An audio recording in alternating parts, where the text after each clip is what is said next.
She said, "Don't worry about those guys in my DMs, they're just followers." I said, "Got it." Then I posted all her flirty replies, with her handle tagged, to a Reddit thread called "She's Not Yours, It's Just Your Turn." She didn't just delete her accounts, she showed up at my work crying, saying I ruined her life. You know those moments when something in your gut just feels wrong, but you try to ignore it because you don't want to seem jealous or insecure? Yeah, those moments are usually your instincts screaming at you to wake up. For me, that wake-up call came about 4 months into dating Zoe. We met on a dating app last summer. She was gorgeous, tall, athletic, with this infectious laugh that made everyone around her smile. But what really caught my attention was how easy conversation was. No awkward small talk, just genuine connection from the start. Our first date lasted 6 hours. We met for coffee at 2 p.m. and ended up closing down a local bar at 10. By the end of the night, I was already thinking about when I'd see her again. Things moved quickly after that. Within a month, we were official. By month 2, we were staying at each other's places most nights. Everything felt right. Well, almost everything. Zoe was big on social media. Like, really big. She had about 40K followers on Instagram. Not quite influencer level, but enough to get free products and the occasional paid post. She'd built her following by posting fitness content, hiking photos, and the occasional bikini pic from her travels. I'm not the jealous type. I never cared about her posting photos of herself or having a large following. What bothered me was how she interacted with certain followers. It started with little things I noticed when we'd be scrolling through her feed together. Guys would leave comments like, "Absolutely stunning," with a fire emoji, or "When are we going hiking together?" And she'd respond with winking emojis or flirty thanks. Nothing explicit, but definitely more engagement than necessary. When I casually mentioned it, she'd laugh it off. That's just how social media works. You have to engage with followers to keep growing. Made sense, I guess. I'm not big on social media myself, just a private Instagram with maybe 200 friends and family, so I figured this was normal in that world. Then came the DMs. We were at dinner one night, and her phone kept lighting up with notifications. Eventually, curiosity got the best of me. "Popular tonight, huh?" I nodded toward her phone. "Oh, just Instagram," she said dismissively. Some guys always slide into my DMs when I post a new photo. I tried to play it cool. "You get a lot of that?" "Yeah, but don't worry about those guys in my DMs, they're just followers. It doesn't mean anything." I nodded. Got it. But later that night, while she was in the shower, I noticed her phone light up again on the nightstand. The preview showed a message that made my stomach drop. "Missing our late-night chats? When can I see you again?" This wasn't just a random follower comment. This was personal, intimate. When she came out of the shower, I asked directly about it. "Big mistake. Are you seriously checking my phone?" she snapped. "That's a major invasion of privacy." "I wasn't checking it," I defended. "The message preview popped up when your phone lit up." She softened slightly, but was still clearly annoyed. "It's just this guy who's been following me for ages. He's harmless, just a bit persistent. I've never even met him in person." I didn't push it further that night, but something felt off. Way off. A week later, we were at my place watching a movie. Zoe fell asleep on the couch, and her phone, which was on the coffee table, kept buzzing with notifications. I ignored it at first, but when it wouldn't stop, I picked it up to silence it. That's when I saw a message preview from someone named Mike Jim. "Hey, you up? Still thinking about?" The preview cut off there, but it was enough to raise my suspicions, especially at 11:30 p.m. I put the phone back down, but the seed of doubt was planted. The opportunity to learn more came a few days later. We were driving to dinner when Zoe asked me to respond to a text from her mom, since she was behind the wheel. She unlocked her phone with her thumbprint and handed it to me. After I sent the reply to her mom, another message came in from Chris Hiking that simply read, "Miss you. When can we?" My heart sank. I quickly closed the message without opening it fully and handed her phone back, but my mind was racing. When we got to the restaurant, Zoe went to the restroom and left her phone on the table, still unlocked from when she'd checked our reservation details. I know it was wrong, but I couldn't help myself. I quickly looked at her messages, finding conversations with multiple guys that clearly indicated she was meeting up with them while telling me she was elsewhere. I didn't have time to read everything, but what I saw was enough to confirm my suspicions. The next day, I decided I needed more evidence before confronting her. I waited until she was in the shower and used her fingerprint to unlock her phone while she was asleep. She slept like a rock. This time, I took my time going through her messages and took screenshots of the most damning conversations, sending them to myself before carefully erasing any evidence of my actions. Dozens of ongoing conversations with different guys, many clearly indicating meetups and intimate encounters. Arrangements to meet up when she told me she was out with the girls or staying late at work. There were suggestive photos exchanged, though thankfully nothing fully explicit that would fall under revenge porn laws. Some conversations went back months, predating our relationship, but many, too many, were from after we became official. After she told me she loved me. After we started planning a trip together for our 6-month anniversary.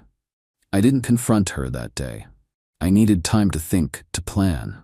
The next day, I told her I had a work emergency and needed some space. She seemed concerned but didn't push it. I spent that night talking with my friend Eric, who happens to be a law student focusing on digital privacy. I want to expose what she's doing, I told him, but I don't want legal trouble. Eric advised me carefully. Don't share any explicit images, even if you have them. Stick to factual information you can verify, and use a VPN when you post anything, just to be safe.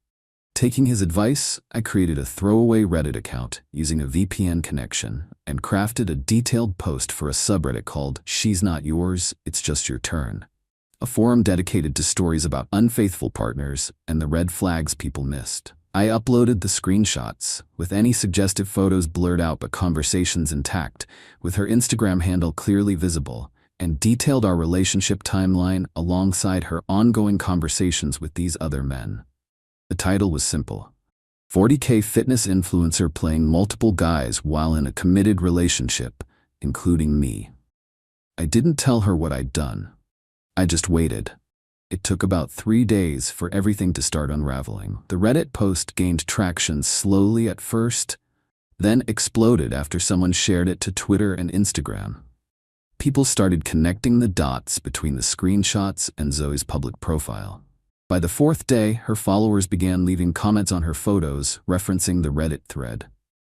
Then, someone tagged her main sponsor, a protein shake company, asking if they supported someone who behaved this way. Other followers started tagging her other sponsors too. A week after I made the post, Zoe set her account to private. 2 days after that, she deleted it entirely. Then her Twitter. Then her Facebook. I still hadn't heard from her directly, which surprised me. I figured she'd immediately know it was me, but the silence suggested either she hadn't connected the dots or was too embarrassed to confront me. Then, 10 days after I posted the thread, she showed up at my workplace. I work at a marketing agency downtown. We have an open office layout with meeting rooms along the perimeter. The receptionist messaged me that Zoe was in the lobby asking to see me. I told my team lead I needed a few minutes and went to meet her, aware that the glass walls meant people could see us but not hear our conversation. She looked terrible, eyes red and puffy, hair pulled back messily, wearing sweats instead of her usual put-together outfit. The moment she saw me, she burst into tears. "How could you do this to me?" she sobbed, loud enough for everyone in the reception area to hear. "You've ruined my life." I kept my voice low and calm. "Let's talk outside." Once we were on the sidewalk, she unleashed. "I've lost everything because of you. My sponsorships canceled our contracts. My fitness coaching clients all dropped me. Even my boss called me in for a meeting about company image since I tagged where I work in my bio. I might lose my job, Alex." I just looked at her steadily. "And what about what I lost? The trust? The relationship I thought we had?" "It wasn't what you think," she insisted, lowering her voice. "Those conversations weren't serious. It was just attention, just validation. You met up with these guys, Zoe, multiple times, while telling me you were somewhere else." She didn't deny it. "It was a mistake. I have issues, okay? I need help, not public humiliation. You had plenty of chances to get help. You chose to lie instead." My sister won't even talk to me, she continued as if I hadn't spoken. My parents called asking what the hell is going on. Do you know what it's like having to explain to your dad that thousands of strangers have seen screenshots of you sexting random guys? I almost felt sorry for her. Almost. About as bad as finding out your girlfriend has been cheating on you with half of Instagram, I imagine. She wiped her eyes, suddenly looking more angry than sad. You didn't have to post it publicly. You could have just broken up with me. And let you keep playing other guys the same way? No thanks. I want you to take it down, she demanded. Delete the post, delete the account. Why would I do that now? The damage is done. Because, she hesitated, then looked down. Because despite everything, I still care about you. And I thought maybe you still cared about me too. It was manipulative, and we both knew it. But standing there, seeing her fall apart, I realized I didn't feel the satisfaction I'd expected. The revenge had done its job. She'd faced consequences for her actions, but continuing to leave the post up felt unnecessary now. I'll delete it, I said finally. But not because I care, because it served its purpose. That night, I removed the post and deleted the throwaway account. Not for her, but for me. I didn't need that reminder of our relationship lingering online forever. The aftermath was still brutal for Zoe, even after the post disappeared. Screenshots had already been saved and shared. Her reputation in our city was shot. She ended up moving back to her hometown a month later, according to mutual friends. She created new social media accounts eventually, but with strict privacy settings and a fraction of her former following. As for me, I took some time to process everything before dating again. The whole experience made me more cautious, more observant of red flags, but it also made me appreciate honesty and transparency in a way I never had before.